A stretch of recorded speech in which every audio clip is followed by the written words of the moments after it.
Olympic প্রতীকে 5টি ring বা আংটা থাকে। ভাবা পারমাণবিক গবেষণা কেন্দ্র মুম্বাইয়ে অবস্থিত। সত্যমেব জয়তে শব্দটি নেওয়া হয়েছে মুন্ডক উপনিষদ। ভারতের প্রথম মহিলা রাজ্যপাল সরোজিনী নাইডু। লোহা গলানোর কাজে কোক ধাতু ব্যবহার করা হয়।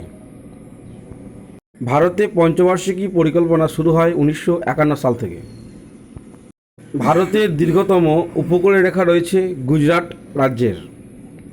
বিসিসিআইয়ের সদর দপ্তর মুম্বাইয়ে অবস্থিত। পারদের প্রধান উপাদান পটাশিয়াম নাইট্রেট। অ্যালুমিনিয়াম পরিশোধনের পদ্ধতিকে বলা হয় হল হেরাল্ড প্রক্রিয়া। লিটমাসের উৎস হল লাইকেন।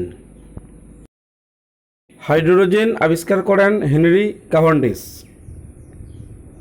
পারদের সাথে মিলিত হয়ে অ্যামালগাম তৈরি করে স্বর্ণ, রূপো ইত্যাদি ধাতু।